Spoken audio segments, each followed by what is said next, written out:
अखिल भूमंडलीय सर्व शिरोमणि मुनि समाज के संस्थापक आदि मुनीश्वर योगेश्वर सद्गुरुदेव शिव मुनि महाराज की जय।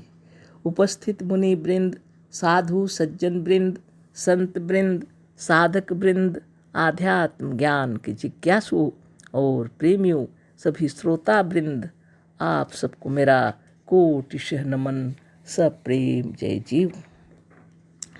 तो आध्यात्मिक चर्चा चल रही है और हम लोग सद्गुरुदेव शिव मुनि महाराज रचित ग्रंथ सत्य सुंदर और स्वतंत्र विचार पर चर्चा कर रहे हैं। अध्याय 11 पर चर्चा हो रही है। सद्गुरुदेव शीर्षक दिए हैं मुनि समाज, और उसी के विषय पर कल थोड़ी पढ़ लिए है ना, जो लिखे हैं गुरुदेव है ना। मुनि समाज के लक्षण, उद्देश्य और नियम और नाम। तो नाम तो है इस संघ का मुनि समाज होगा, लिखे हैं गुरुदेव। इस संघ का नाम मुनि समाज होगा। और लक्षण हम लोगों ने पढ़े तो 6 लक्षणों से युक्त है, और उस विषय पर फिर आगे हम लोग पढ़ते हैं। तो ये 6 लक्षणों से युक्त जो है ना, तो 8वें नंबर में दिए हैं पूर्वोक्त लक्षण और प्रकार के मुनियों के समाज को मुनि समाज कहा जाएगा। तो इस प्रकार से जो 6 लक्षण आते हैं, ये सभी लक्षण से युक्त जो संस्था के अंदर होंगे, इन सभी के समाज को मुनि समाज कहा जाएगा। पूर्वोक्त लक्षण में आते हैं जो कुछ कल हम लोगों ने पढ़ा। 9वें नंबर में दिए हैं मुनि समाज के सदस्यों को मुनि, स्थानीय और प्रांतीय अथवा देशीय मुनि समाज के अध्यक्ष को मुनिवर, और अखिल भूमंडलीय सर्व शिरोमणि मुनि समाज के अध्यक्ष को मुनीश्वर कहा जाएगा। इस तरह से संस्था जो है कार्य करेगी। मुनि समाज के सदस्य जो हैं, जितने जो सदस्य हैं, सभी मुनि कहलाएंगे।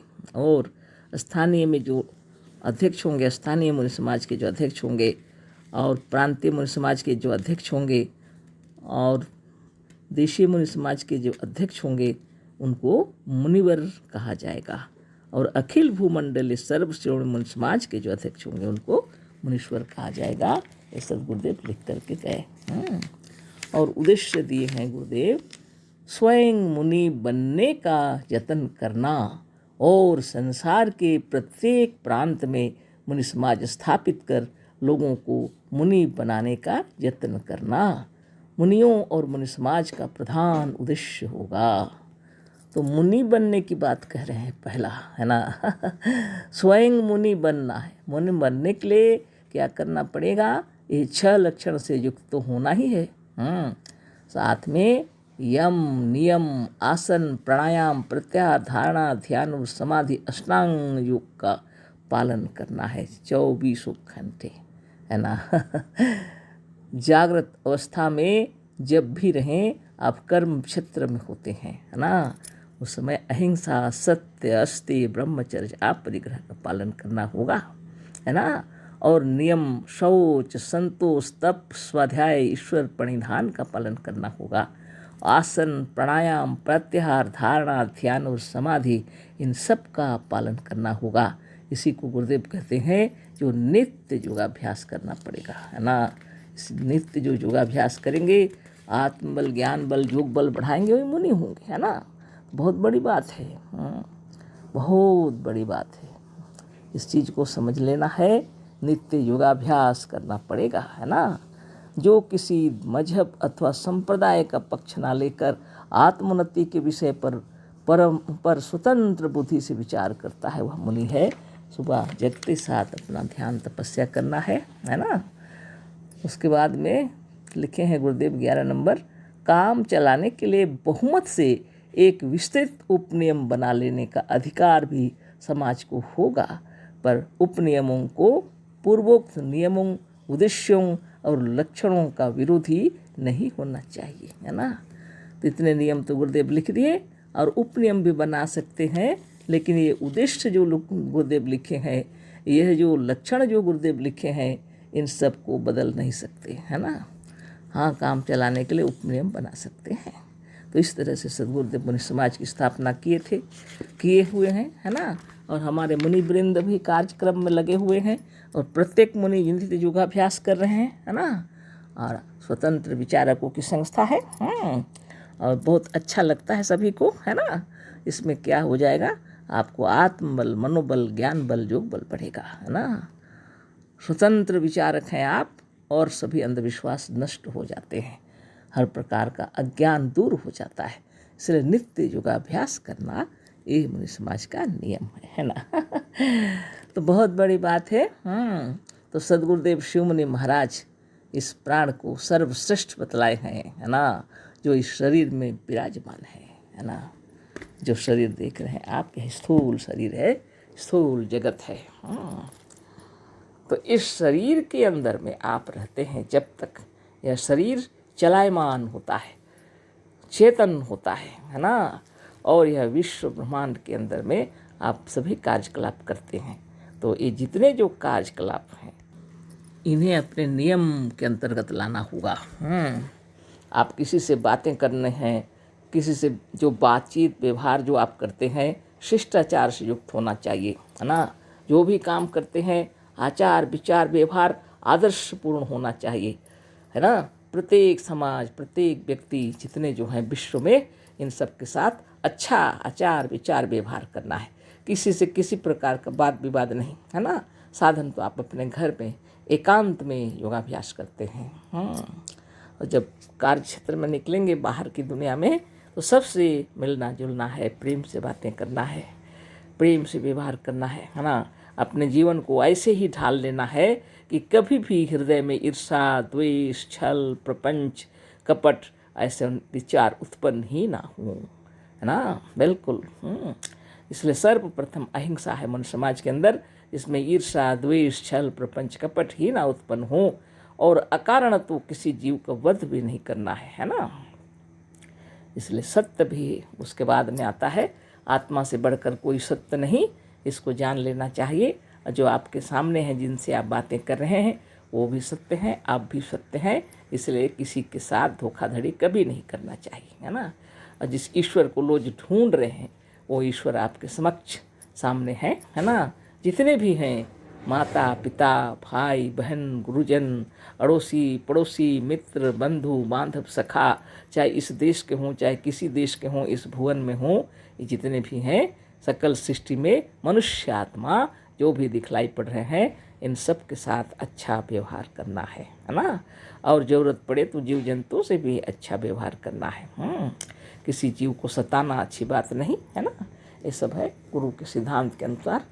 तो परम ब्रह्म परमात्मा को प्राप्त करना है ऐसी बात नहीं है। वह तो परम ब्रह्म परमात्मा तो आप ही हैं, बस ज्ञान होना चाहिए। लोग अपने आप को भूल चुके हैं और अपने आप को दास गुलाम ये सब मानते हैं। इसलिए इतनी सुंदर किताब की रचना की है गुरुदेव, और बतला रहे हैं कि अपने आत्मा को जानने के लिए सुबह शौच से निवृत्त होकर के सुंदर आसन में विराजमान होकर के अपने आप का ख्याल कर लेना, अपने आप का ध्यान कर लेना, साधन चक्र भेदन सब करने के बाद में संकल्प कर लेना है, अच्छा से जीवन चलना होना चाहिए अपना, है ना। यही बात है। जब तक आप अपना स्वाध्याय नहीं करेंगे, आप अपनी गलतियों को नहीं देखेंगे, तो कैसे सुधारेंगे, है ना। इसीलिए इसमें यम के अंदर में अहिंसा, सत्य, अस्तेय भी है। चोरी बिल्कुल नहीं करना, चोरी की भाव भी मस्तिष्क में नहीं आना, किसी प्रकार की चोरी नहीं, है ना। आजकल देखिए पढ़ाई लिखाई में भी बच्चे लोग चोरी कर रहे हैं, है ना। अब जो हो रहा है वो तो वो समझें, लेकिन आप अगर सच्चे ज्ञानी हैं तो कठिन परिश्रम करना पड़ेगा। सच्चाई की राहों पर चलना है। सच्चाई की राहों पर चलना मतलब बहुत कठिन परिश्रम करना पड़ता है। तो ये जितने जो कार्य हैं अहिंसा, सत्य और अस्तेय, इसका जो पालन करते हैं उनको ब्रह्मचारी कहा जाता है। ब्रह्म विचारी ब्रह्मचारी, सदगुरुदेव उसी को ब्रह्मचारी कहते हैं। और इसका जो पालन कर रहा है यह ब्रह्मचर्य का पालन कहा जाता है ना। ऐसे परम ज्ञानियों का ये संस्था है। अहिंसा, सत्य, अस्तेय, ब्रह्मचर्य, अपरिग्रह, बिना परिश्रम किए कोई भी धन का मतलब आशा भी नहीं करना आपको, है ना। दूसरे की धन को लेने की इच्छा भी नहीं होनी चाहिए, और परिश्रम के द्वारा धनोपार्जन करना है।